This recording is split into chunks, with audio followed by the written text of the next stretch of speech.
CALMversations with Khadijah. We talk about the pain and trauma, the highs, the lows, the light, the darker.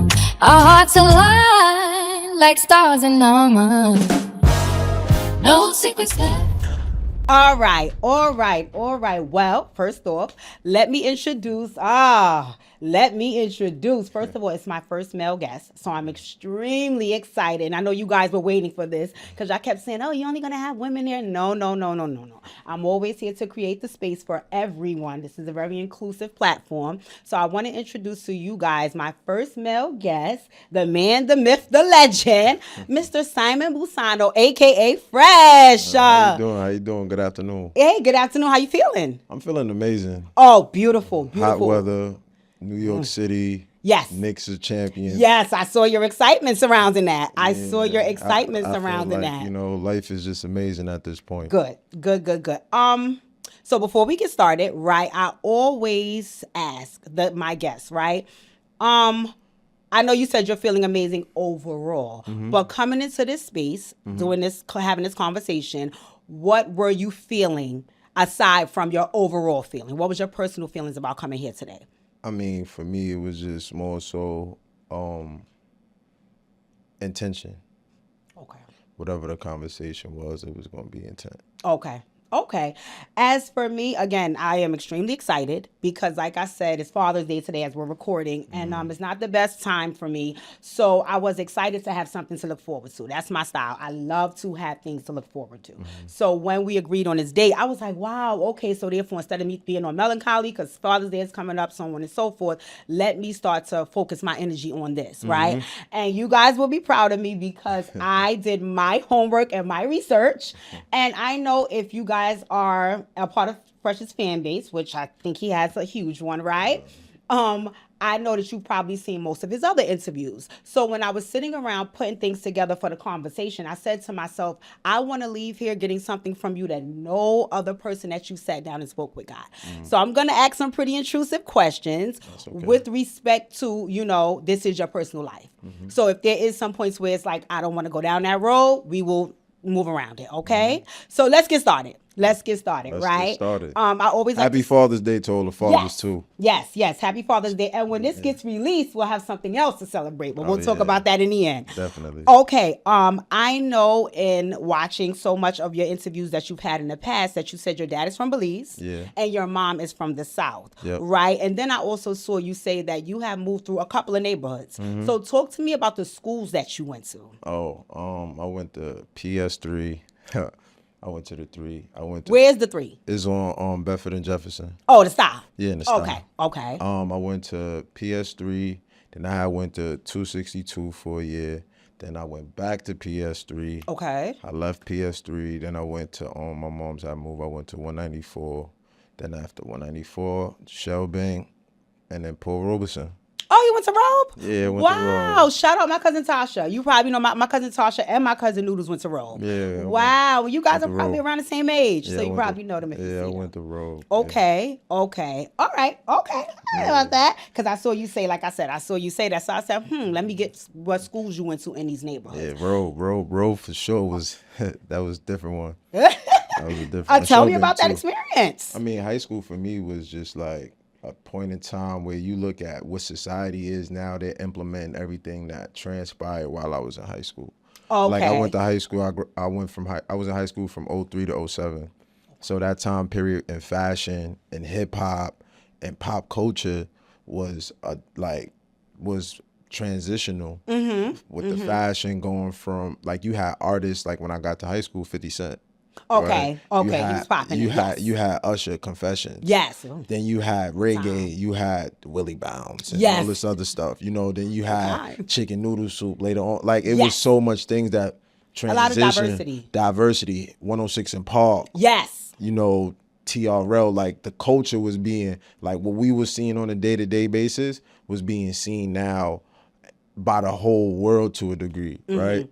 And I think like that played a major role. In addition to that, just being in an all-black school to a degree, it was like being in the HBCU. I was exposed to a lot. Nice.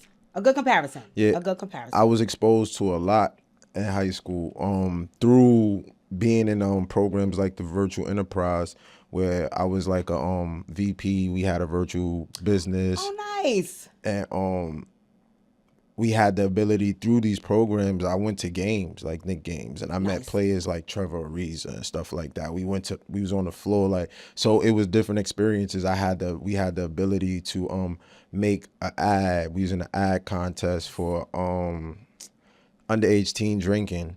We didn't win because it was licensing issues, but I felt we had the best one. Like, nice. I still got it. I know that's right. Yeah, I still got it. But Robe exposed me to a lot. Then fashion, like it was like a fashion show on a daily basis. I was about to ask you about that. I was about to say, is that where you discovered that you was Mr. Put That Shit On? Nah, I knew that in junior high school. Okay. Oh, yeah. Okay. Early junior on. High school. I mean, I was putting it on. Like, my mom's had me in stuff at like from really young. But in junior high school, I started buying my own clothes. Okay. Yeah, so like, so now I can dress myself and I could, like, my style. Yeah, it's not even. It's just my mom's wasn't buying me Jordans and stuff. Like, she'd buy me some Uptown, some good like Air Max, but she wasn't buying me like the stuff that I felt that I needed. That was gonna make you Mr. Put That Shit On. Yeah, I had bought like my first pair of Pradas, and like I was 12, 13. I had bought a Knicks jersey, Allen Houston. Oh, nice. Yeah. Nice. Like I had like. I was. It was a time, I see. But what happened was, and shout out to my bro Fernando. He just reminded me, like, it was a snowstorm, and I had gathered everybody. I'm like, yo, we about to go shovel these cribs. I know that's right. And we was over there making bank, and the money that I made, I went and got my Pradas. I went and got North Face jerseys. And I like the work ethic, and it's crazy because I feel like we're going to jump around a lot, right? Because you just said something that I was going to get into a little later. Don't let me forget, because I want to talk about the work ethic and how it relates to your dad.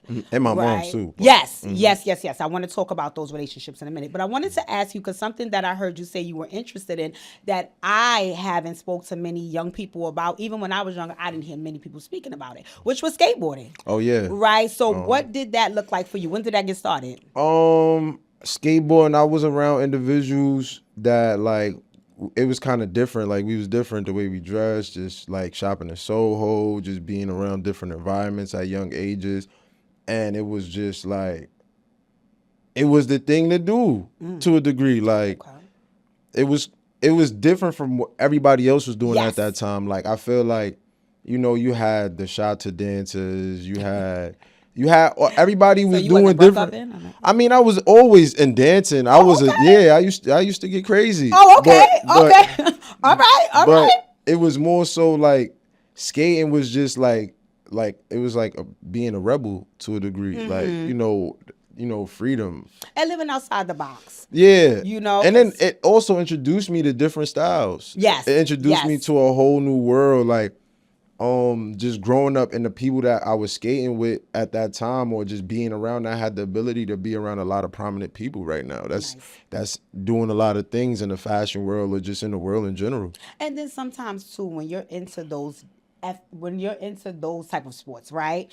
It takes you out of it takes you out of being pigeonholed, because a lot of times when you just playing ball, we like, okay, we know we going to this spot to play. We know that, we know that. But when you're doing something different, you're being exposed to different things. Yeah, exposure, generalization, socialization, definitely. And for me, it's always the 3 E's: education, experience, and exposure. And exposure is number one for me, because I feel like even folks that are heavily educated and even folks that have the experience, how much experience do I have if I have not been exposed to anything? So that's always number one for me, and it always was most important for me because I grew up in Brownsville, right? And Lord have mercy, being there for so long, I honestly thought that that's the way the whole world functioned. And then we moved to Canarsie, and I was like, I'm sorry. So nobody's going to do anything on this block today. It's just going to be peaceful. Yes. There's a world that exists where it's not so much chaos and violence. And in my mind, if you want to date without seeing a fight, that was like, wait, something's going on. Maybe the people that fight is locked up,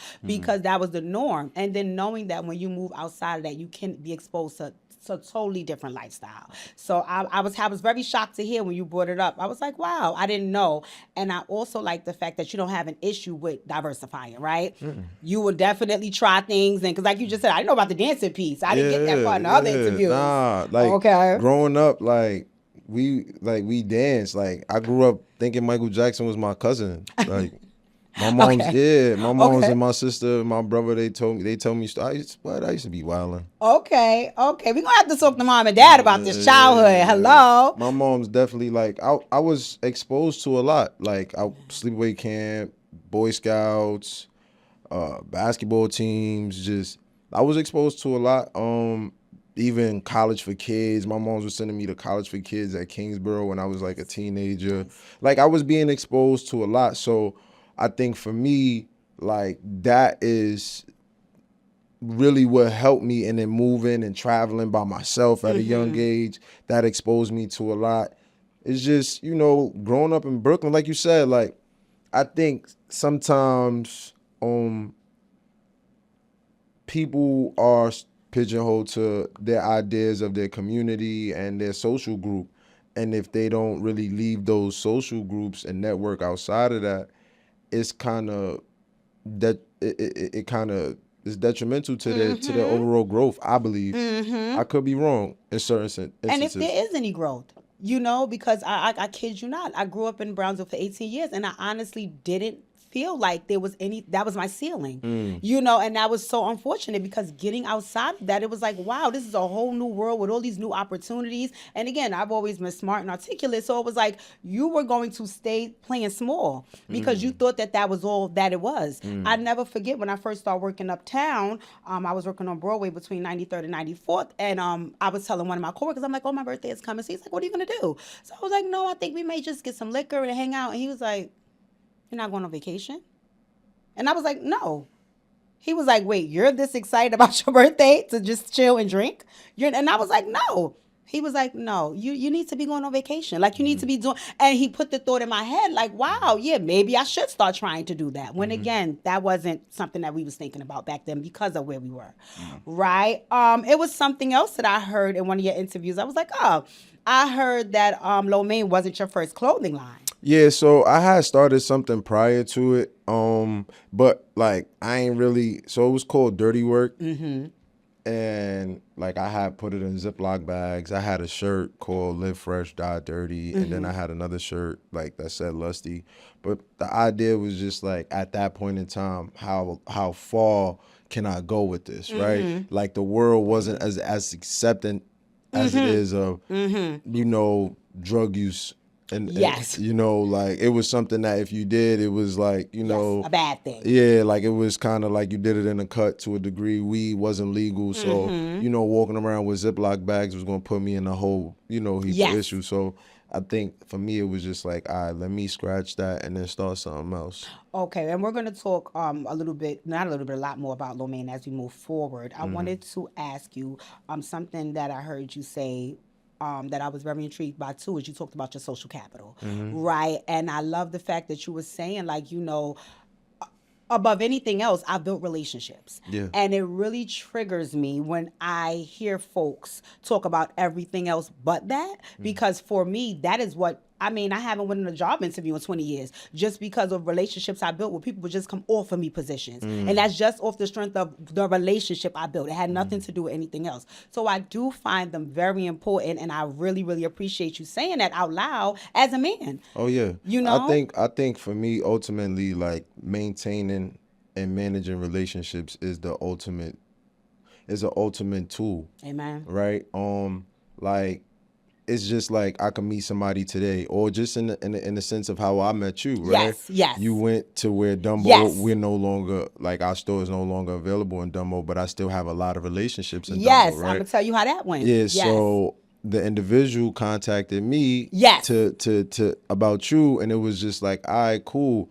But it's also about like the response, right? Yes. When you meet people, the response, all right, yes, I'm available, and this is how things happen, right? Sometimes that lack of response could fall to an opportunity. For me, I feel like learning from my father, about relationships early on, right? Don't make me toss these fucking cue cards. You gonna say all the answers before I ask the question? I mean, sometimes Wow. that's how it works. Yes, it's flowing. It's flowing. Basically, I learned through him about relationships, right? Mm-hmm. He was fixing the cars of the pastors, of these teachers, of so many different people, and word of mouth, right? That's how that's his reputation. Yes, it is. Right? And so for me, like, I would go in places and they knew my pops. Yes. So it's a thing about that, right? And it's crazy now, like, he had customers, we had the same customers. Yes. Right? Yes. But in addition to that, I learned how relationships, like, all right, if I could have $1 billion today, right? Mm-hmm.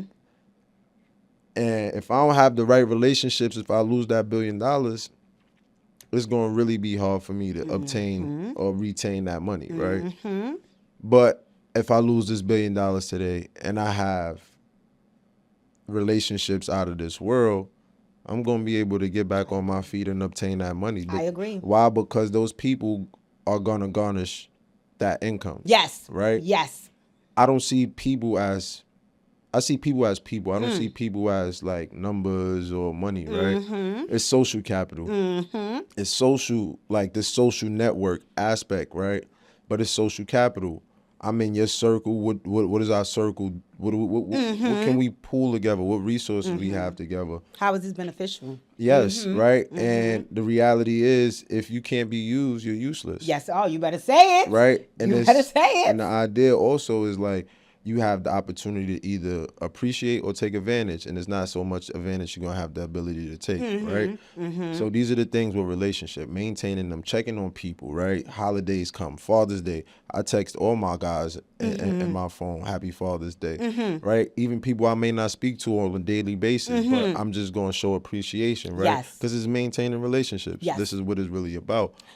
Even when I was incarcerated, something I would do, I would send people birthday cards. Oh, that's right. Yes, that was my thing. yes, Like, I make sure I'm gonna send you a birthday card. Might have the Lomein birthday card. All that. I would send it out. Just, yes. Out of appreciation. I pay somebody to make a card, draw something, just to show. Yes, it's thoughtful.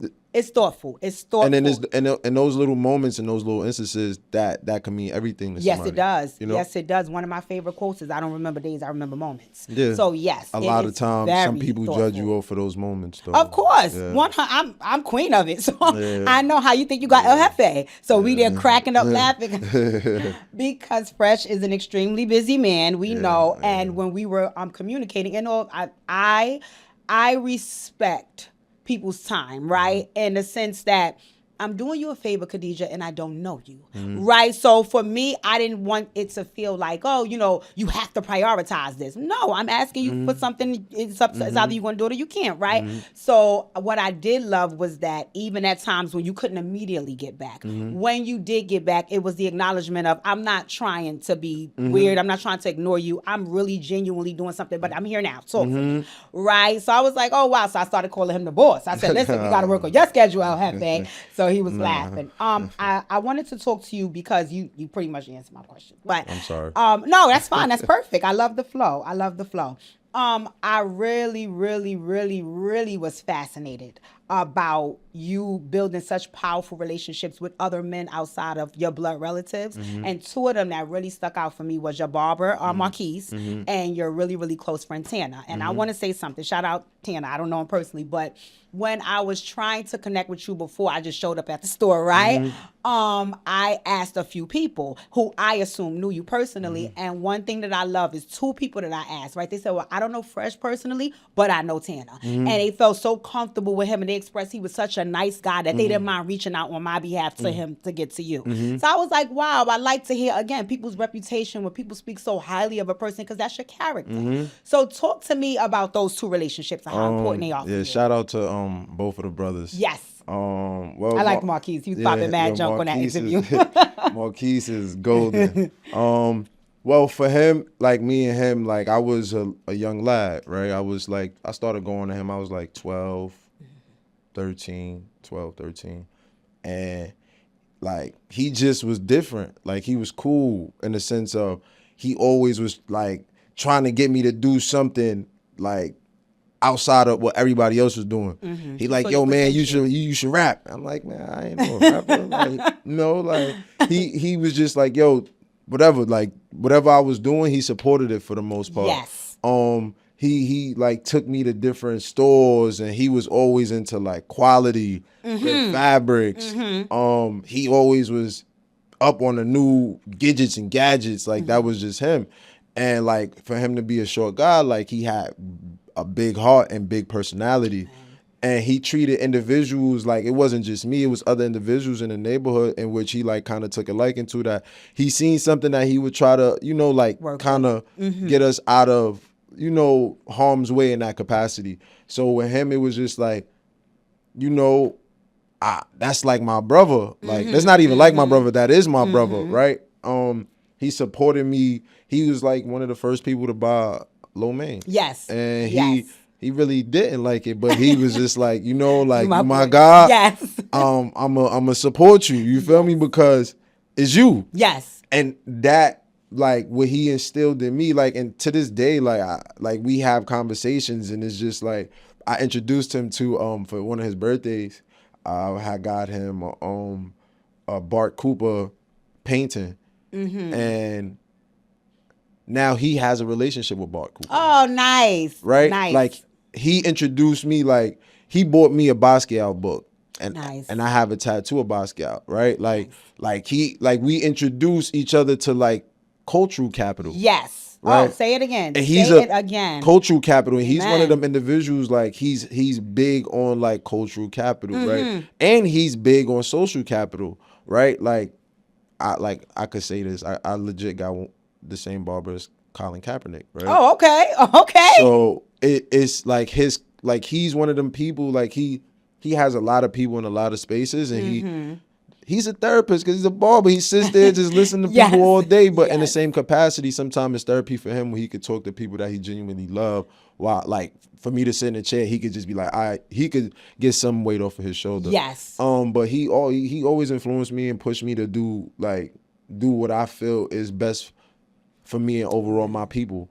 Now when it comes to Tanner, like we was in the same team growing up. And he was one of the first people that kind of accepted me without me even like, cause early on, like, kind of before the gang ideas, it was just like, you was your team. This is your team. Y'all go out, y'all have fun, y'all get dressed, so on and so forth. And like, I think it was probably like 06.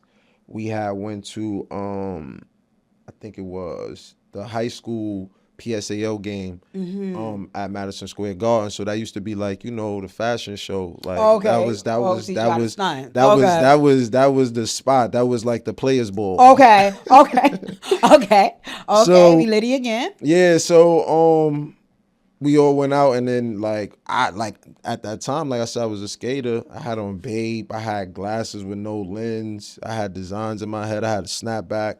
I had like, yeah, I was dressed differently from them. They had on the All-Star Uptowns had just came out, the patent leather ones, and like it was a bunch of different ones, like the Halloweens, the red, white, and blue with the stars. It was a bunch of them at that time, and the team, they had that on with hoodies, champion hoodies with sayings on it, with rap sayings with Fresh and in Charge in it on the back.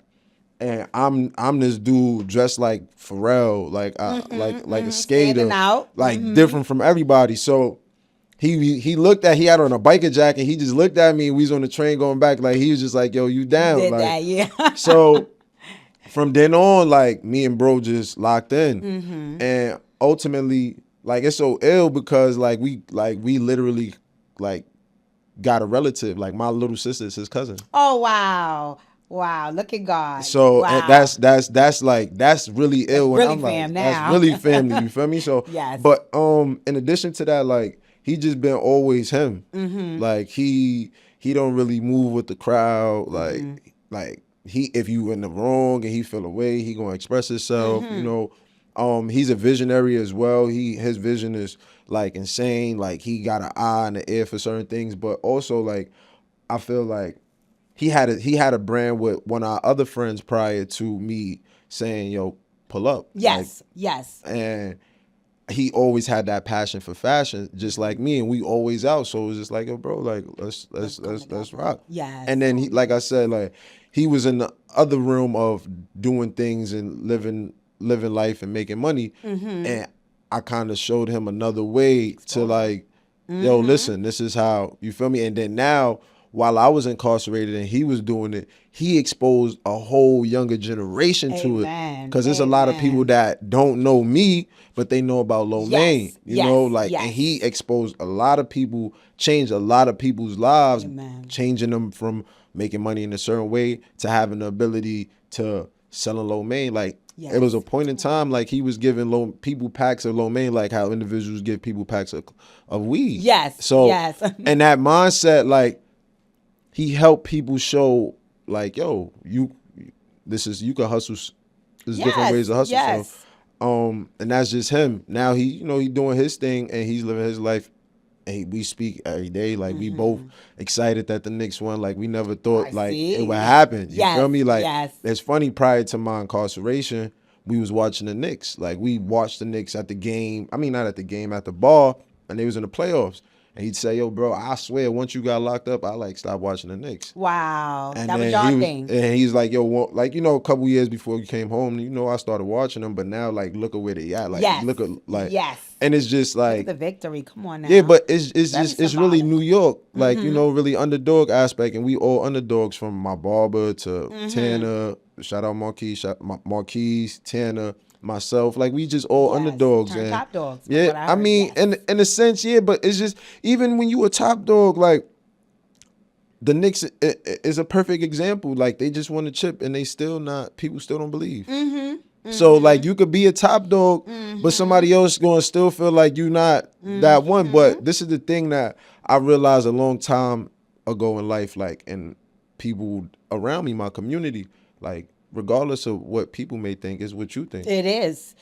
Earlier you said, which was very important. You said that, you know, this was before the cameras were on. We were talking about how, you know, you had your whys of what kept you happy and confident when you were incarcerated. And you said you had the love of the family, you had the support of this, that, and then you said the self-love.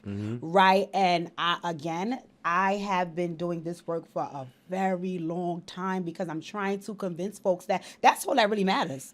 That's all I tell people. I always have a saying. My mother said, "Oh, you're a nut." So, right, I always say things like, "Don't come around me if you ain't confident, because I believe I can fly." Like, or you say things like confidence. And my mother was like, "Girl, you're so crazy." But no, that is what helps me push forward. Because a lot of people, when you start these new things, no matter what it is, they don't. But if they don't see the vision right then and there, they don't believe in it. And not with it. They don't believe in it. I think, like, my pops, seeing him do what he did allowed me to do what I did and what I'm doing, right?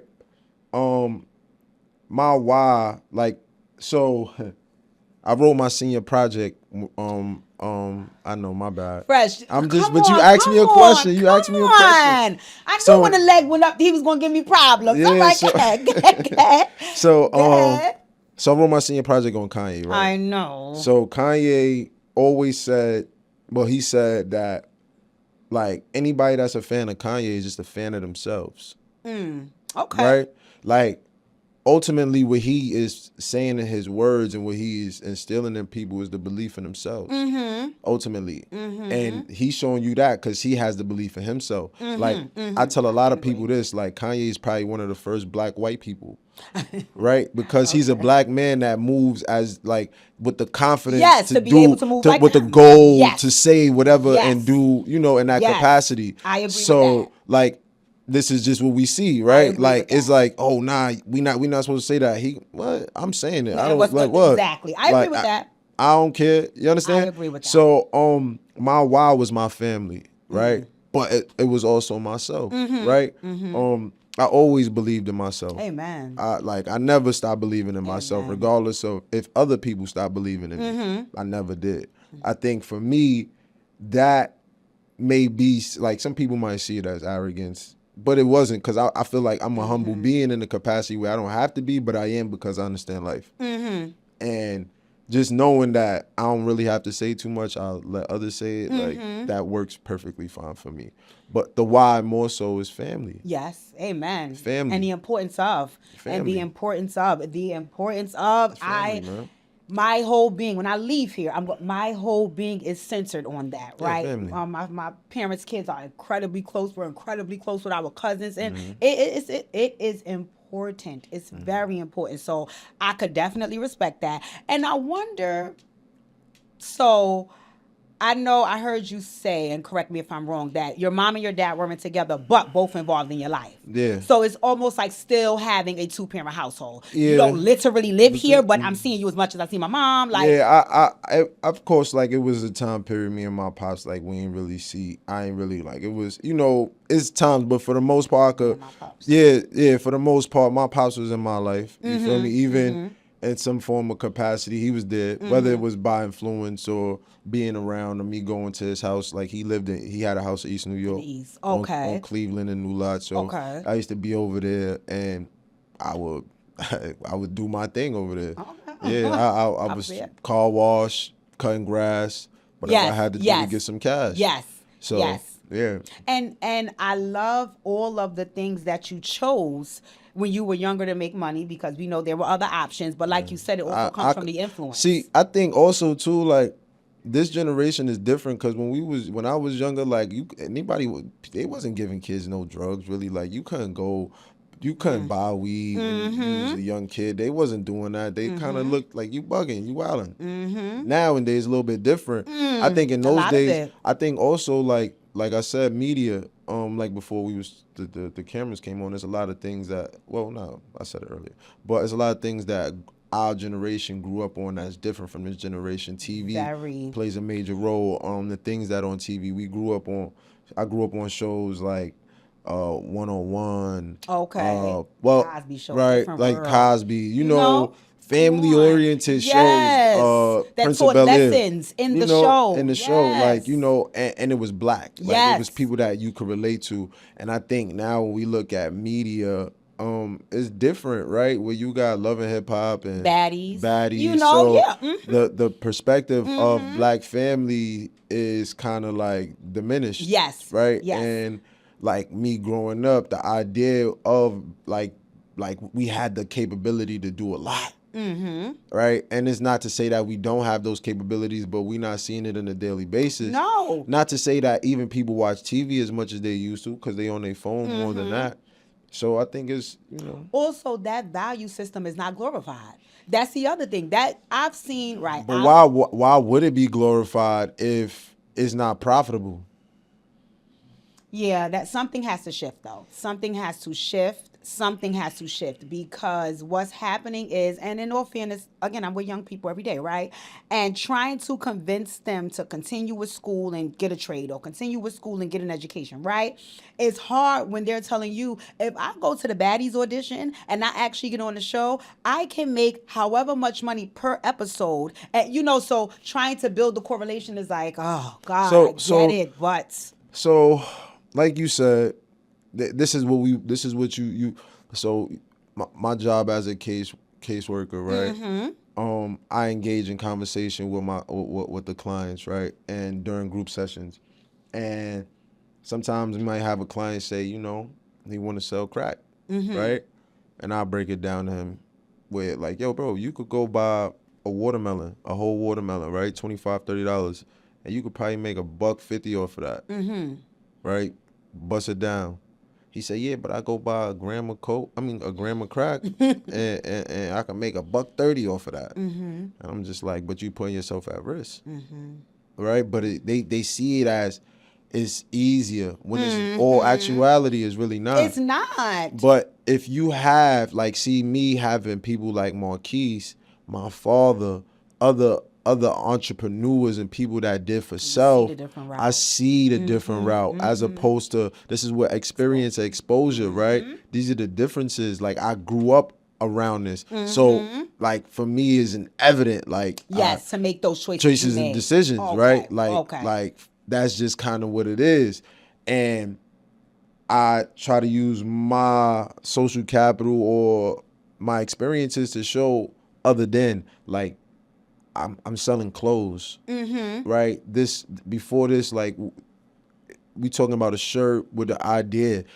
Everything in this room was once a thought, and I tell them that like thoughts turn to things. Yes, Right? When thoughts turn to can build things, a you vision. can make it happen. Yes, But you what it can. is that you want to do, all right? You want to be a millionaire. What product or service do you provide that can garner this $1 million? That's right. And then I That's break right. it down in the simplest so they could see it.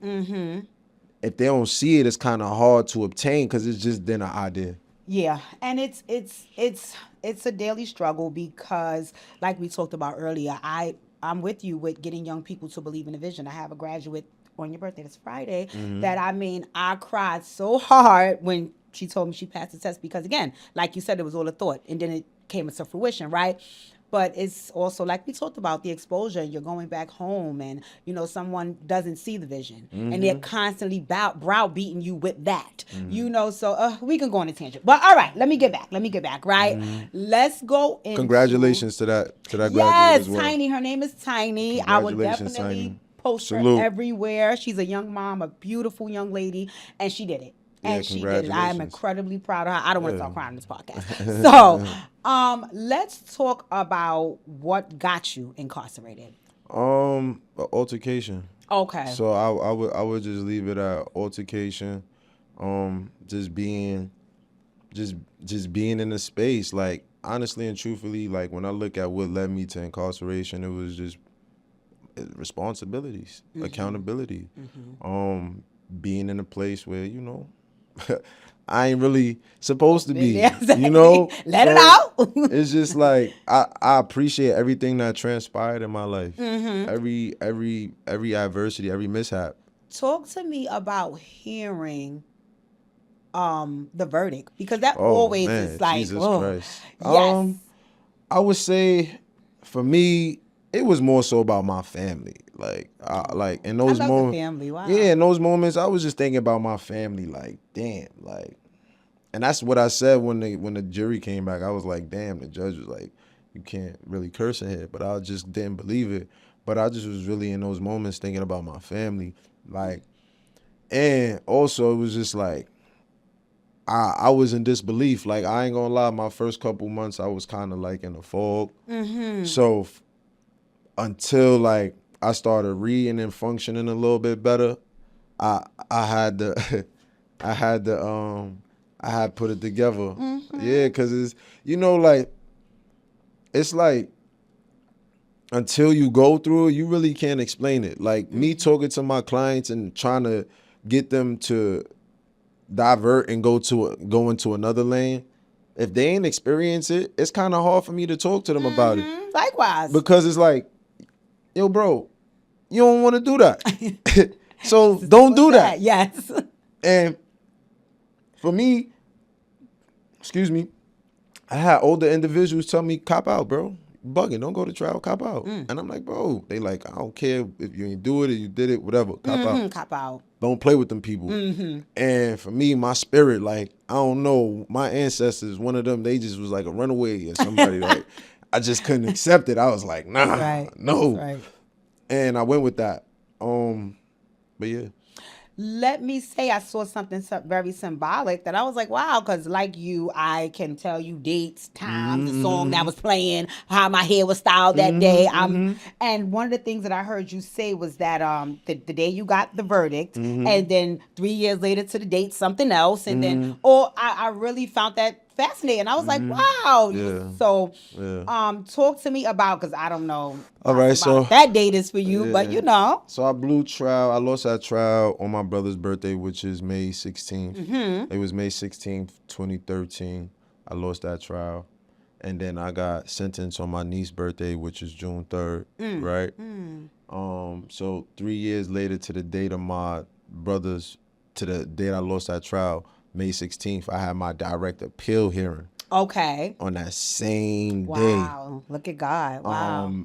May 16th, 2016. Okay. And then I got 7 years knocked off of my 19-year sentence. Nice. July. Nice. Right? July 7th, I got that. I believe I got that information. But the number 19 is prevalent, right? for me, you know, it's very prevalent in my life. And then when you add the date 16 and the other date 3, that's 19. Then out of 19 years, I was supposed to do 16 years. Yes. So it's a lot of, you know, and then That was a huge thing. Yeah. No, just hearing it for you, I was excuse me, I'd have fainted right there. They'd have like Khadijah. It was so ill here in 19 years that I knew I wasn't doing it because I couldn't even conceptualize it. I couldn't even I'm like, I was 23 at the time. Yeah, and that's when I knew, like, once I got that, that's when I knew, like, this stuff is not, this is rigged. Like, this ain't it. Like, what do you mean you could just give away time like that? Like, I started, 23-year-old. Yeah, I started value, and nobody died. Not to negate the victims' harms or whatnot, but I really looked at time differently after that. Like how people could get thrown away for years, right? Yeah, my uncle did a life sentence, passed away there. Yeah, I know people like that. Bank robbery. Yeah, I know people that died in prison. That's right? crazy. And the reality of it is, like, even when I talk to my clients, I'm like, yo, yeah, I could go do 3 years, 2 years. I say you could do that, but it's still not promised that you come home.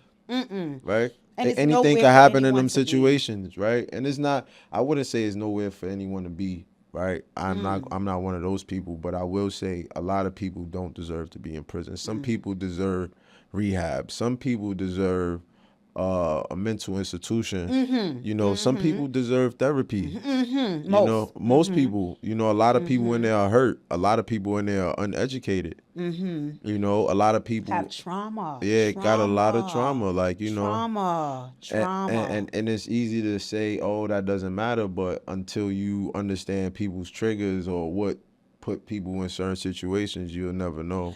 And one of the quotes that I always used in doing business, is you don't look at what's wrong with people, you look at what happened to them. You know, because a lot of times when you hear the full story, you're like, wait a minute, I didn't know all of these things happened to you. I only know what you did. Yeah, that's all you cared about. That's all you cared about is what you heard I did. You don't know everything that took place prior to me doing so. You know, so, and when you have those conversations and it's always like, oh, Khadijah, you always trying to make an excuse for somebody. And I'm like, no, I'm really not. I promise you I'm not. I do this a lot. I do that a lot. Like, I do that a lot when it comes to, like, certain situations. I try to look at, I have some discernment. You know, I look at it from other people's perspective for the most part. And when you hear the full story, you know, you don't, again, I grew up in a household with my mom and my dad, right? I was very close with a young lady who grew up without her father. And we were very different in that regard, right? But it made us close because I understood her experience was not mine. So things that I just wouldn't even think of that she would be like, that's crazy.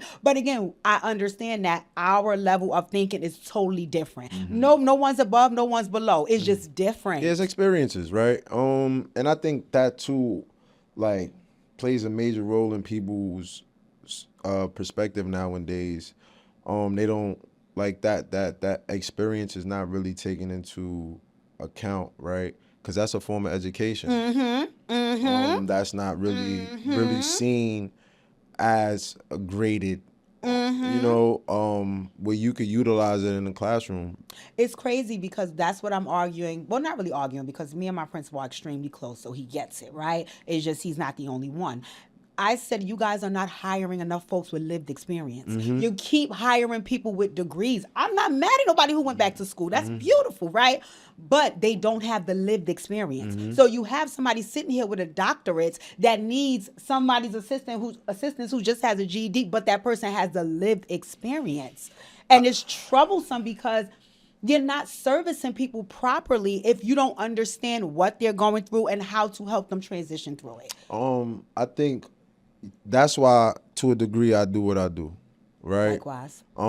Because of lived experience. Yes. Right? Yes. Understanding the purpose in it. Like, if I had the ability to obtain a program instead of going to incarceration, how would I, you know? Yes. Like, yes. So based off of my experiences, I want to utilize my space and platform. Like, y'all, not only are y'all not going to prison, but the felony is getting wiped off your record, right?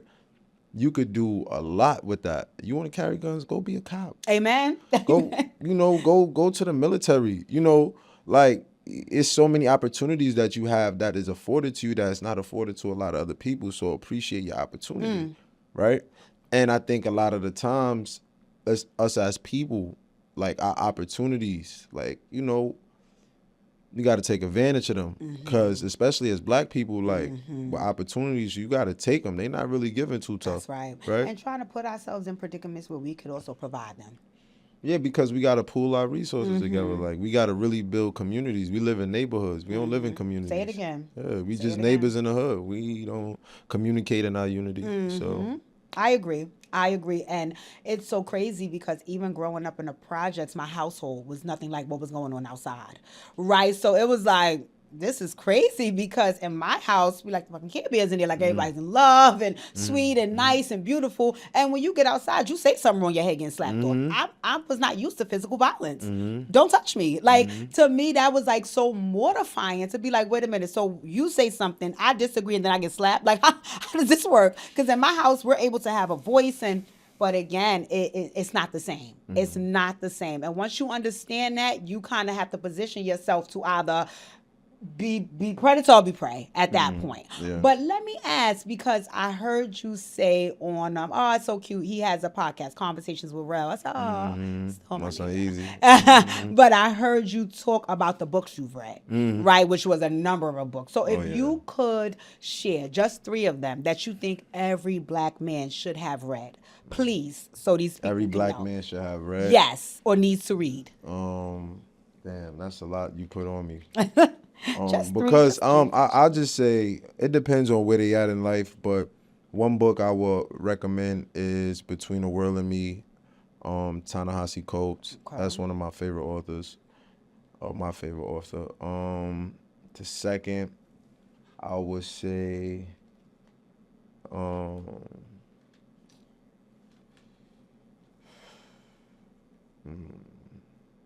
And this is also good for me because I have a book club, right? And sometimes we're in search of different reads. So they better be watching my book club members. Jesus. All right, I'm gonna just run it down. I'm gonna say Spook, That Sat by the Door.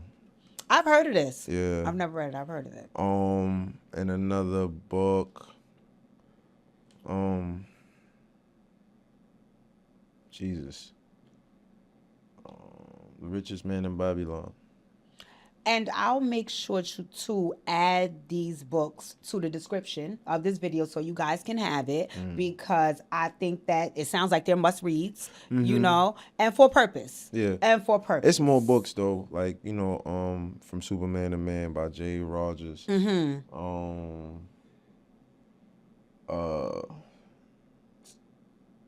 so many books.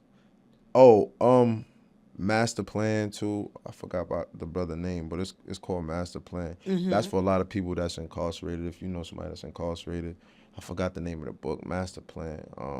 It's so many books. Like they Malcolm X autobiography. Down. I was like, wow. Hill Harper's Letters to Young Brothers. Yes. I mean, these is to to the brothers, like in general, like books that I would say people like one of the books that I've read that helped me a lot. The 4 Agreements, The Secret, The Alchemist, what's this other one? Man, there's so many. So while you're thinking, I want to talk to you about the release. Let's talk about the touchdown. Let's talk about I'm out of here. It's March. It's 2023. I'm back in the town. I'm ready to light it up. What did that feel like? Because how long were you there, actually? What? How much time did you serve? I served 10 years out Okay. of 12 years sentence. I came home March 15th, 2023, and for me, it was just like, it was back to work. It wasn't really, not too much relaxation. It was like a transition. Like, how am I going to reacclimate myself to society?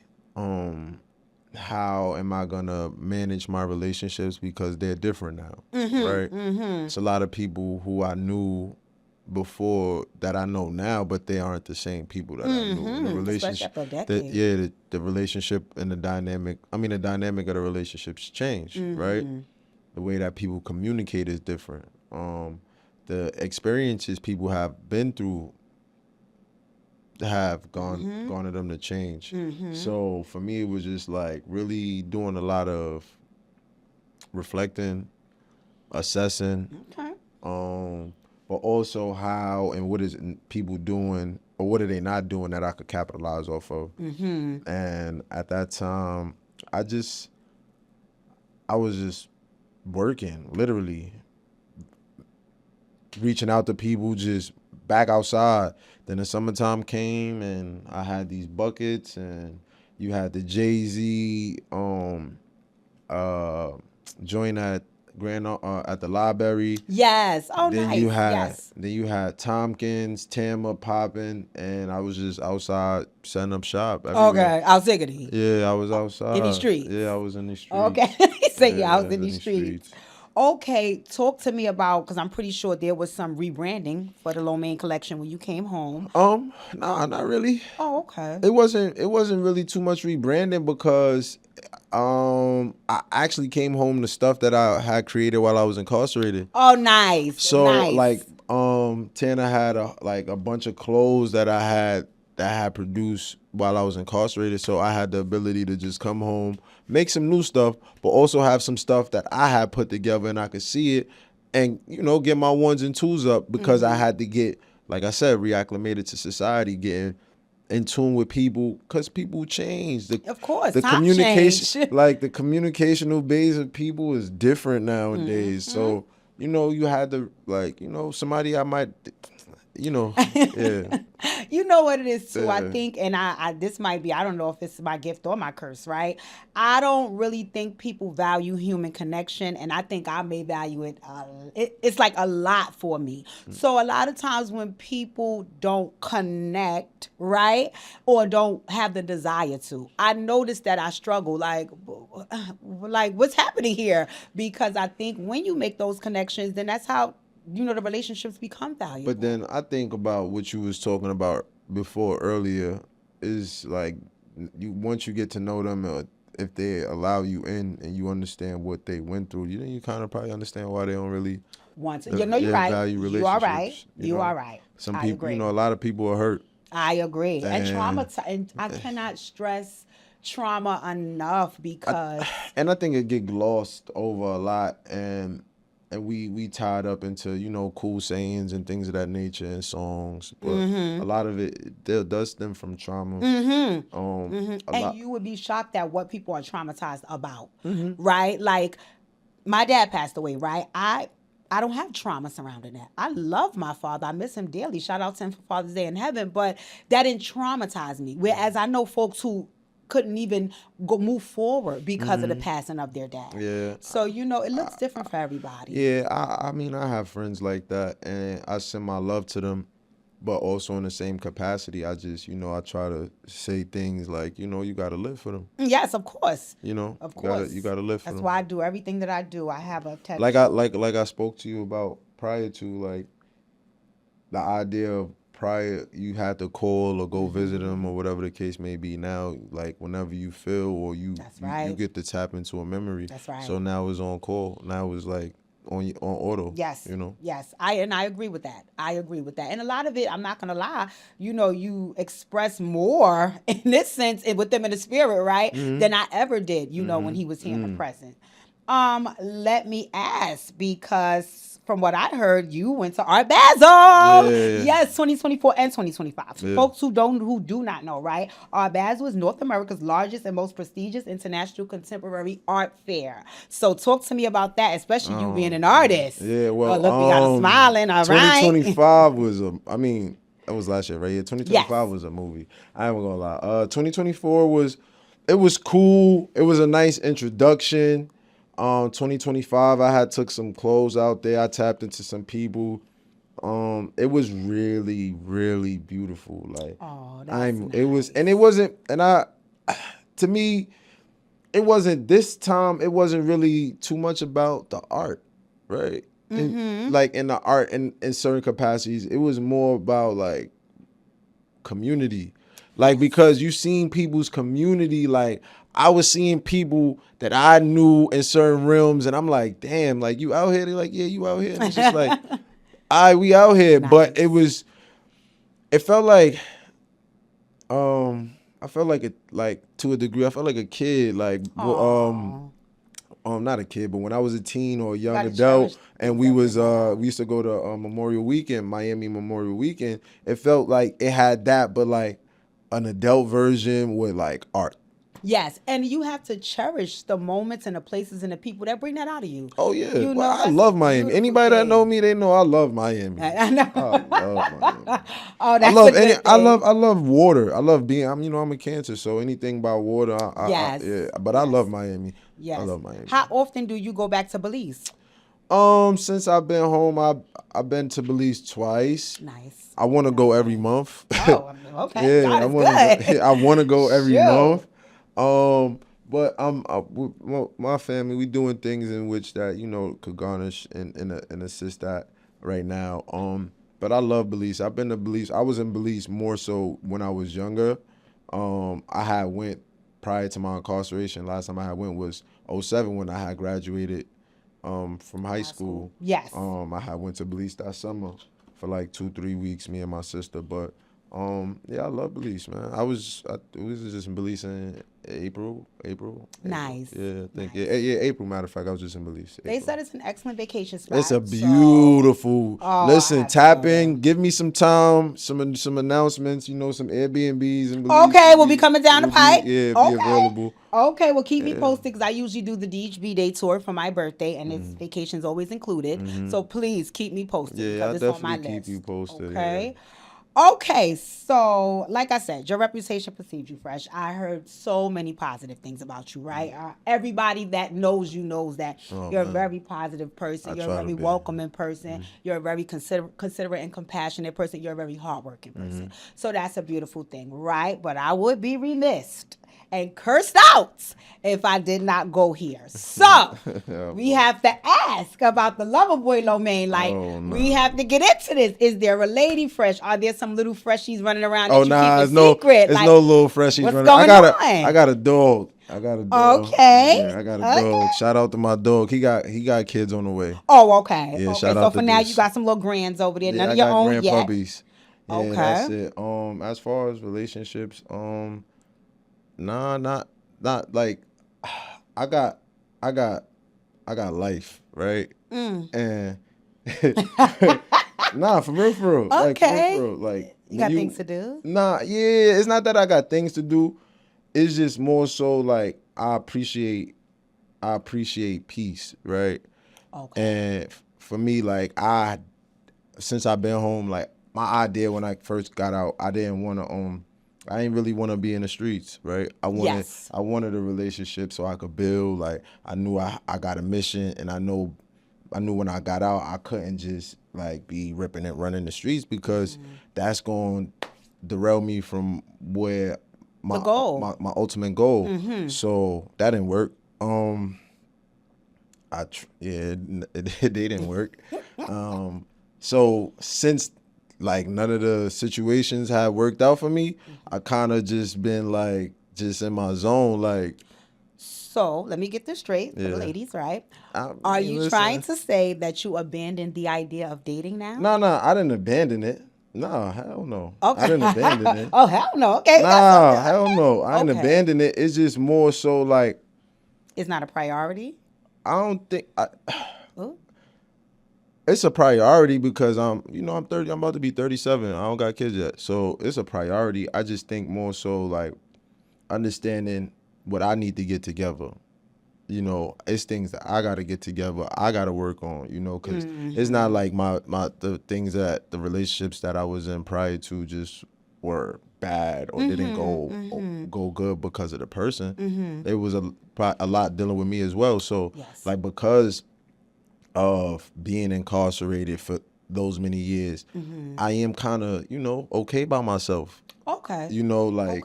It's like I gotta whatever type of attitude to a degree because it's like I did so much time by myself, and in which it was like a lot of the people that I, at those times that I felt that would be there wasn't there. It was just like now for me, it kind of, affected me in certain manners. And it's just like now I look at relationships like it gotta be purposeful. And it's a lot of purpose, not to say it hasn't been a lot of purposeful relationships or, situations, but for me, it's more about like, it's dealing with trauma, like I said, like is that triggering aspect, like kind of to a degree, like if I do like a lot more than I think I should, then I might, I don't know, because it's that idea, and it has happened, but it hasn't happened as of lately. But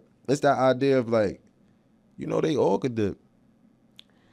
So technically, what I'm hearing is you're single. Go ahead, yeah. You sound a little nervous. No. Okay, no technically, nervousness. I'm hearing you're single. Let me just say this, right? Because I totally agree with everything you just said. I think when it's the magic, you'll know, and all of the trauma surrounding anybody could dip, right? That person will be able to make you feel something different. Not to say that it, like I said, not to say that it hasn't happened or it's impossible, right? It is very possible, and like it's just life. Like, when it comes to timing, it comes to it. Like me, I'm a Cancer, so it could be a week I could fall in love, or it could take forever. But when I'm there, I'm there. Okay. And I think one thing that I really like have learned is, although I am good with articulating my words and expressing certain things, when it comes to certain feelings, it's hard for me to really say, because I don't think sometimes words can express how I feel. I think it does a disservice sometimes to how I feel, because I feel deeply. Okay. Right? Amen. Come on now. In addition to that, it's like if I love you, or if I genuinely like you, you gonna know, because I'm dealing with you. Yes. Because I'm not gonna waste my time. Yes. Amen. Or yours. But further in that, I'm gonna show you. I'm not. Which women value. Do they? We do. They. I think sometimes, and I'm not gonna negate that, right? But I do think they want to hear it more than they want you to show it. And I think being to a degree, when it comes to certain things, I am a man of words, but sometimes I could be a man of many, not a lot of words. Yes. Right? Yes. Like I could just be chilling, but I'm going to show you. And I feel like because of my incarceration, and people would say a lot of things that didn't happen or didn't come to fruition, I'm a bit like standoffish when people would just be chatting. Yeah, of course. So of course, it means nothing, right? And this is why, like, sometimes, like, I've heard, like, that women feel like I'm cold sometimes, but because I'm nonchalant, and it's not like I don't feel, I do. I just have my own way of expressing how I feel, right? I feel like sometimes you could be honest with people, and although people deem honesty and truth to be it, but after you are honest and truthful, a lot of the times the relationships are never the same. I have a question. What is the, and I don't want to even ask age, because a lot of what you're describing about the women, and I don't want to say they're women you've encountered, because it could be you just talk about women in general, but it just sounds like immature women, right? And I say that for a few reasons. One is because I, as a grown-ass woman, right, you do like a man to tell you things, right? Yeah, tell me I'm pretty, tell me I'm sexy, tell me all that stuff, right? But when you get older and you're really on your grown woman shit, I don't want to hear it. Show me. I want to see it. I don't want to hear it. I want to see it. Now, granted, when you're younger and in this era, if you're immature, yeah, I want you to tell me, because you're going to tell me on social media, the whole world going to see it. Oh, I look, he's... None of that matters. When you on your grown woman shit, and that's at any age, because I know some younger girls that are very mature, right? You don't care about hearing. You want to see it. Now, granted, if you tell me after I see the action, then fine, that's great, that's wonderful. But no, you want to see it. On top of that, what you said about the truth is grown bitches can handle it. Yeah, I guess. You may not always like it, but I don't you think can handle it. I'm not gonna say they can't handle it. It's just more so like everything, like, you know, everybody deals with things differently, right? Based off of experience. Yes. So I take that into account when I'm dealing with people as well. And I don't think they're immature. I think what it is just, you know, people have feelings, right? People have emotions, and sometimes their feelings and emotions get the best of them. But this is where you, and I had to learn this lesson as a woman, right? Feelings are not facts. You know, when I say that, people... Feelings are not facts. When I say that, people look at me, you know, when I say, like... That's immature, Fresh. I'm not going to negate people's feelings, though. It's not negate. Listen, we're not negating, right? All right, I'll give an example, right? Me and my mom are extremely close, right? And I am my mother's baby. I'm her oldest child, but I am my mother's baby, right? Nurtured down, right? And because of that, she's always, you know, again, hence what I'm doing, podcasting. I like to talk. She's always told me, you have a voice, don't let nobody silence you. Whatever you feel, you say, yada, yada, yada, right? So remember, I'm her and my dad's baby, and everybody wants to hear my voice, right? I go out into the real world, right? So now I think everybody in the real world wants to hear my voice. So every time I say something, you should consider it, Fresh, because I was told that if I tell you how I feel, you... No. Fresh don't give a fuck about your feelings. And I remember I came home and I was having a meltdown because I'm telling my mom, like, you know, I'm breaking down the points of why I was right and why and my mother looked at me and said, Khadijah, Fresh does not have to care about any of that. You're not Fresh's baby. In the real world, you're nobody else's baby but mine. So not to negate how you feel, but do not think that as an adult, everybody's going to care about or even want to know how you feel. And again, that doesn't make it right. But as an adult, I can understand that. So I could tell you something with every bullet point that makes it right about what I'm saying, but you still don't have to care. And as an adult, I have to be okay with that. Because then you walk around being a grumpy bitch and an aggravating bitch and an arguing bitch every minute because you're so busy thinking that everybody's supposed to care. I'm not negating your feelings, sweetie, but I'm also telling you that I may not agree, I may not like, I may not want to do, I may not consider, and you have to some degree understand and be okay with that. You know, so don't think of it as negating because grown women can hear it. Now, whether they like it, we will call our friends and curse you the fuck up and say, whatever, but we can come back to the table and say, okay, either we agree to disagree or whatever, but I heard you. I heard you. Yeah, I think I'm not in disagreement of what you're saying. I just like it's about like regulating, you know? Okay. I also feel like a lot of women in today's society have a hard time accepting no. Yeah, we do. We do. And we do. Hearing no. But why am I getting so no? Like, yeah, exactly. What like is that about? Exactly. And God forbid you're a confident bitch. Just like, wait, what, man? What? Yeah. Yes. It's like That's I true. say it all the time. It's like you ever seen somebody in a movie when they get shot and they slide down the wall. You tell a woman no, that's how they react. Yes. Like, what? Yes. And it's like they so dramatic. Very. I'm queen of it. I'm not gonna lie. You know they big bad, and then you be like nah, and it's like. What? You telling me no? It's like nah. Yeah, you know. So, I think coming from like me doing that time, my communication and experience is different from a lot of people in today's society, right? I before I got locked up, there wasn't no DM on IG stuff like that. So I form a communication like. Online, if you was online, but you was like that outside, like whatever kind of to a degree that you kind of like the idea that you push, but you was living outside, then post online. Yes. I think the difference is people are living online, and then you think they sometimes outside. So I think that or no times outside, just online. That has a lot to do with a lot of relationships, right? Because I could go to an event and I could see a woman and engage and conversate with her, and then she'll give me her Instagram when I met. Yes, that appalled me too. When I met her in real life, right? Whereas, like, even if you get the number and then you follow suit and you engage, is no engagement. So it's like if you if you show you care, it's like, oh, he too thirsty. Yes. If you don't show, it's like, it's like you damn if you do, if you damn if you don't type of degree. And I don't know. I think I feel like to a degree, somewhat like dating in today's society in New York City to a degree is like probably dating on Love Island or Temptation Island or something. Well, ladies, I did get the info. I got what I could get. He said he's single. Now y'all figure it out with him after that. But no. I understand. And I have a lot of They male want you to friends, spend that. So I have.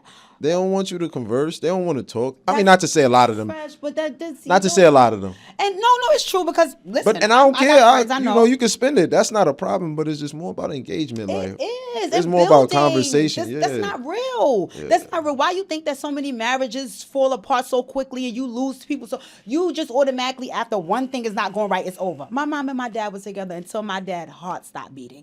And right after my mom and my dad, my mom got with my stepfather and they were together to his heart. That's because they built something solid, something cemented, right? Like we can't build it off of when you first met me, you bought me a bag or you took me to the Say Less or this is not real. I mean, I won't say that it ain't real, right? What is it, Fresh? Because those are extensions of love, right? That's an extension. That's an expression of I feel this and I got this as an extension of how I feel, right? But it's not the only thing that. You honestly think that's an extension of love when somebody just met you and they want you to buy you? Oh a no, bag? not would have just met you. That's what I'm talking about. I mean, but when we're together, you're gonna spend that. See, I don't even want to engage in that.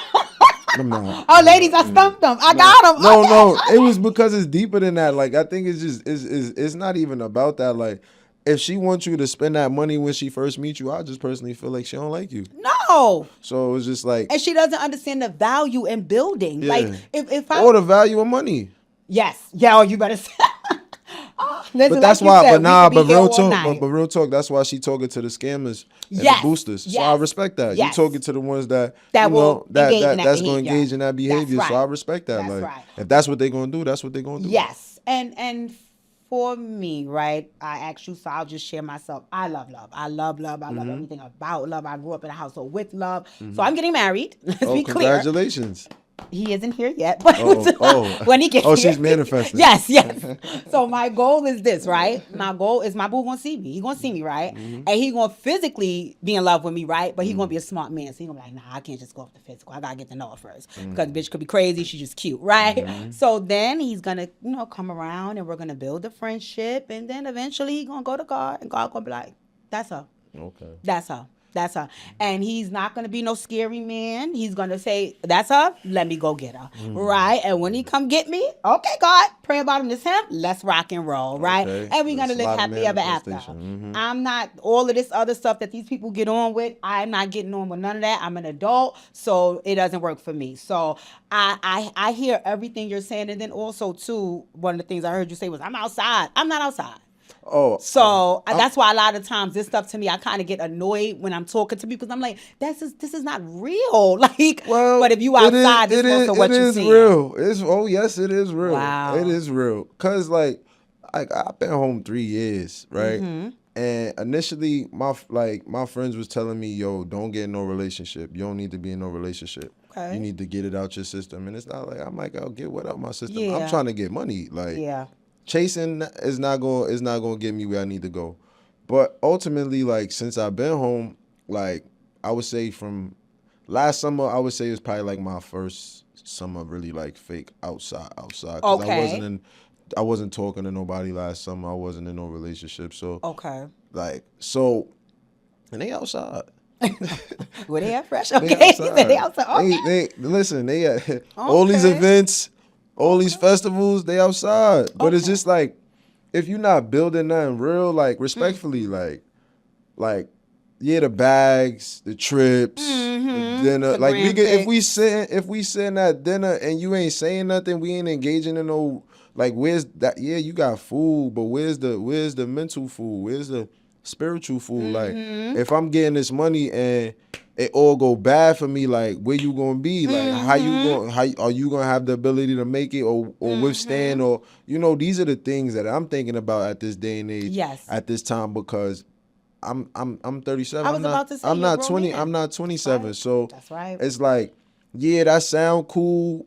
Well, all like with the entertainment, social media, it be sounding cool. But that's why, like even when you ask me about relationships and things of that nature, it's all sound cool. Like, but when you really off the internet and you in real life and you That's dealing right. with people like we could deem a lot of things a relationship is a compound word. Where do you relate? Where's the ship going? And that's a lot of our relationships. We Amen. need to know where we relate and where's the aim and goal of the ship. That's right. Oh, say it again. Come on now. Drop your jewels, right? Drop your jewels. Yes, I agree. I agree. Well, I wish the beautiful love for the both of us because like I said, when I hear some of this stuff, it's like, oh Lord Jesus Christ. And it kind of makes me feel bad because I want to advocate for the ladies, right? But in all fairness, it's happening. I got friends that are getting married. I got friends. I love You feel love. me? Like it's love in the air. Trust and Yes. believe. Listen. The Knicks just won. Okay. Anything is possible. Anything You is better possible. say it. You better say Everything it. is possible. You better You say feel me? okay. Okay, so we having faith and hope here. We having faith and hope here, y'all. Pray for us, all right? Okay, so let's get to my favorite part, right? So one of the things that I like to do, because I don't pay any of my guests, right? So every time that folks come on Conversations with Khadijah, they're actually doing me a favor, right? And I am too a very thoughtful person. So I like to make sure that you leave here with something tangible and something that I personally feel like would mean something to you, right? So I want you to grab this black bag. Grab this black bag right here. That's the first bag. Yes, let's grab that there, right? So remember, and all of my other guests, I know personally, right? So I don't know Fresh personally. This is our first interaction. The flow is just long because we just that lit, right? But I don't know him personally. So I had to really do my research, right? Which I had enough time to do. So when I was doing my research, one of the things that stood out is he's into art. He loves art, right? So the other piece of it is that we're dealing with art and fashion, right? So I'm trying to figure it out because that's not my lane, right? So I'm trying to figure it out what I would do for him, right? So then I said, okay, I got it, right? So what I heard, right, is that artists, especially the ones in fashion, they like lookbooks, right? So I want you to take a look inside because I created you your own Lomein lookbook. You tell me what you think of it. Now, wait, hold on, right? The first 2 pages or you're going to see the cover and something in the next page, right? But then in the lookbook, there's pictures and then there's quotes. Okay. These are your quotes that you said in interviews and on social fire. media and so on and so forth. So I need you to tell me when you see the pictures next to the quotes, did I make a good correlation, one, and what those quotes mean to you? Oh yeah. Okay. Wait, you gotta say it to the camera. Oh, my bad. Oh, the first joint is lit. You don't make up dreams; they live inside of you. Yes. That's the truth. That's right? something you said? Nah, that's the truth. I genuinely believe that, like, cause it's like even your dreams are just things that it's either a memory, something that you experience, so it's already inside of you. Yes, it is. You know. Underdogs turning to top dogs. This is very true. You got a picture of me graduating. You got to let the folks know, where did you graduate from? When did you graduate? I graduated. Well, I got my AA while I was in prison. I got liberal arts AA from Bard College, and then I graduated with my bachelor's in May of 2023. Congratulations. From Bard College. Congratulations. Yeah, Major accomplishment. This is more than clothes. This is vision, story, and a lifestyle. This is very true. The vision, like, truthfully, even though that's my pops and I love him, happy Father's Day, but he ain't believe, right? Okay. My mom's initially, she ain't believe because my mom, she's a hardworking woman. She worked she had the same job since before I was born. Shout out Mama Love. Yeah, shout out. Yeah, unfortunately, we were supposed to go to Shane's today, but they ain't have enough reservations for us. Oh. But yeah, that's our thing. But yeah, she like ultimately she just wanted me to work and get a job, city route that Do what they see is real. And for me, it was like, nah, I don't want that. And something that I take into account is both my parents didn't grow up in New York City. Wow, yeah, your mom's from the South. My mom's from the South. My father's from a whole nother country. Neither one of them grew up in New York City. Yes. So my experience is different. Totally different. From their experience. I agree. Not to say that their messages and the things that they experience can't help me. And with good intention. Of course. Yeah. I don't do things for money. The bag is there. Relationships, good intentions. These things will garner you the money. This is a fact. You got a picture of me and Brock. All right. Shout out Tana again. Yeah. Is he a dad? Huh? Is he a dad? Nah, he not a dad. Okay. Yeah, we young. We ain't got kids yet. Oh, okay. No, that's right. Well, likewise. Yeah. Yeah, like it's really about the money. Like when you, I always believe that when you doing what you love, you know, the money gonna come, right? And I feel like I'm a prime example of it. I've been doing this since 2011. Amen. Right? I only been home 3 Shout out years. to a growing business. Amen. And not to say like I'm doing I appreciate what I'm doing, right? Because people are seeing it. And I know right now I could turn this into $1 million a year, but I know it's coming. My goal was my first 5 years home, I'm gonna hit my first million. Amen. All right, well, you heard it here first. You heard it here first. Yeah, You heard it here first. I already Amen. established these type of things like in my mind, like so for me it's just working towards that, like and if I am in a relationship or anybody I'm dealing with, they got like I will hope that they will help assist me in doing these type of things. Well, you right? said earlier you're going to use your discernment, so I think you will attract a woman that you know will be on the same page as you. I mean, I'm telling you, the past couple ones, it was crazy. But since last summer, my life has been better. It's been good. Okay. Oh. I can't just be remembered as fresh, the guy that knows how to dress, that throws the parties and gets the girls. I had to leave a fingerprint. It's a picture of me and my pops. That's the truth.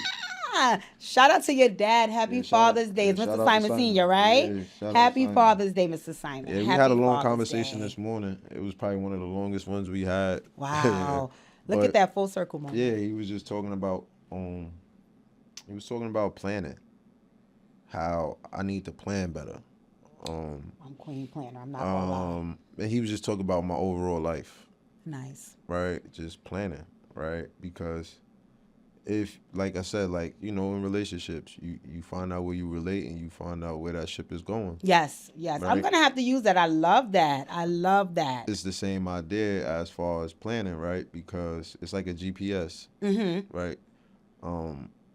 Even if I make a left turn, a wrong turn, you know, when you driving your GPS, you make a wrong turn, you got that destination. So as long as you got that destination, that ultimate goal, they're going to get you there. You understand? That's right. So I agree. I'm a cup half full type individual. I'm optimistic. That's very true. Yeah.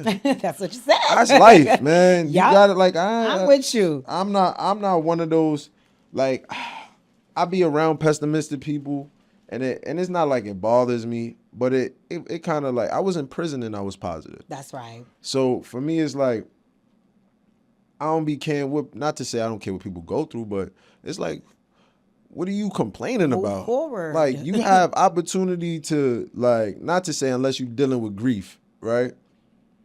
You have opportunities to right your wrongs or fix your situation. And the main thing that can fix your situation is how you view it. That's right. Right? That's right. You looking at it as a problem, and you never know. It might be a solution. That's right. To something that was happening before. That's right. It might have saved you.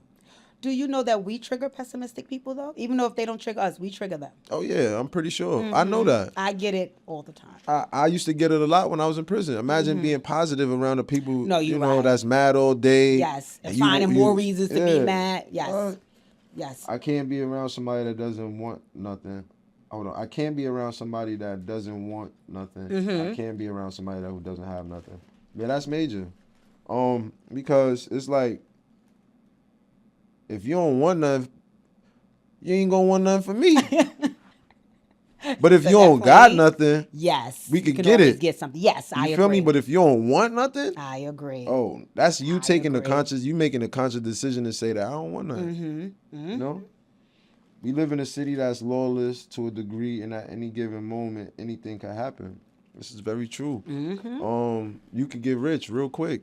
No, that's right. And that's what I think about happening. I ain't thinking about nothing negative. That's right. I'm thinking about everything positive. I done met billionaires, millionaires, all type of people. Free. What's this dude's name? The trillionaire. I remember hearing you say you got to Elon sit Musk. down with somebody. Oh yeah, Mike Novogratz. Come on now, come on now. Mike Novogratz. Yeah, he got a Galaxy Digital. Shout out to Mike. He's one of the people on the reform thing with Jay-Z. Okay. And Mills. Okay. Yeah, that's like, so he had got like, I think like 500 million from the government for criminal justice reform. Shout out to my brother Alex, that's over there working with Mike. They doing a lot of work in the social justice field. That's definitely with prison reform and a lot of social ideas and things of that nature. I heard you talk a little about it on Dog on the Yard. Yeah. So yeah, shout out to them as well. Amen. Yeah. And can continue doing the work, because sometimes, you know, you could get uninspired. So I pray for folks in that field to continue doing the work. Yeah, it's hard. It's definitely hard. It's draining. So you gotta find ways to replenish your cup. That's right, and continue reinventing the wheel and telling yourself this has purpose. And I get it. I get it, Fresh. I get it. Yeah. I feel like sometimes I'm a counselor at an alternative high school. Keep me in prayer. I couldn't articulate my feelings at the time. I also didn't expect anybody to understand what I was going through, so I put whatever I had into my brain. That's like when it comes to me, I'm a Cancer, so I ain't really trying to I see you take being a Cancer serious. Yeah, I know that's right. I think also because it's Cancer season, so I just gotta remind the people right, like, of who's in charge now. Yeah. All right, you gotta check the pick out in the back. Yeah, Cancer of your lookbook. Oh yeah, fire. All right. Dumbo. So yes, I wanted to get you overlooking your city. Yeah, appreciate that. I appreciate this. Of course. This is very thoughtful. Of course. And I thought about it. I said, well, maybe you can create all your people a Lomein lookbook. Listen, that's on you. I started off, you finish it now. Thank you. But no, I wanted to do something that I thought you would appreciate. Yeah, definitely appreciate this. I'm happy. And before we go, when this airs, it will be Fresh's birthday. Yeah, June so 26th. Because of that, yes, Friday, right? Yeah, June Friday. 26th. Because of that, I wanted to get you a birthday gift. So let's get your okay. birthday gift. You know, as it's talking about appreciation here for you coming on Conversations with Khadijah. Let's see. Let's check it out. Let's check it out. Let me know what you're thinking. What we doing? Oh, Rico. So I think you're a champagne drinker, right? I'm a champagne. Okay, so I like the Clico. Good. I wanted to get something I hope that you would like. It. Of course. Happy birthday. Thank you. Happy birthday. In the name of the conversation. I know that's right. Well, we appreciate that. And ladies and gentlemen, as always, like I said, number one, Fresh, I really, really appreciate you taking time out. Thank you for inviting me. Thank you for taking the time out of your day. Of course. And, providing a space and a platform for people and like myself and others. Of course. To express, things. Of course. I want you to share everything about Lomein so folks know where to get it, how to get it, so on and so forth, and how to reach you. So you can go to LomeinNewYork.com, LOMEIN, NewYork.com. You could also go to GBC in Brooklyn, Soulmate in Brooklyn. You could go to Showroom on Lex in Harlem, Restock. If you in Texas, you could go to Static in Fort Worth. It's so many places, but LomeinNewYork.com, Lomein _collection on Instagram. My Instagram is artdillerfresh. And yeah, you could contact me if you need me to speak at your school, to the youth, or whatever. You want me to speak to somebody? I'm not a therapist though. But no, but just share your story. Art Diller _fresh Instagram. And just thank you. I appreciate the opportunity. Of course. And we at Conversations with Khadijah want to thank you because once again, you didn't have to take time out your day. It's Father's Day. It's Sunday. It's beautiful outside. So there's plenty of other places you could have been. Also, let me just say that you have to continue sharing your story, right? Because for me, I'm very, very big on building a legacy, and that's what this is. That's what this is. So please continue to do what you do. Thank you can always come back if you want to, because I think we need to continue the conversation about how you out here in these streets and ladies and how you viewing them and what we need to get this information. That's too much. That's too much. But no, I truly, truly enjoyed this conversation. And hopefully you'll come back. Yeah, definitely. All right. You guys, thank you as always for tuning in. And like Fresh said, you can catch him on Instagram. You can go on LomeinNewYork.com. Make sure you cop up and hope to see you guys soon. Enjoy. Definitely. All right.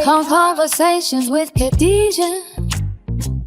We talk about the pain and trauma, the high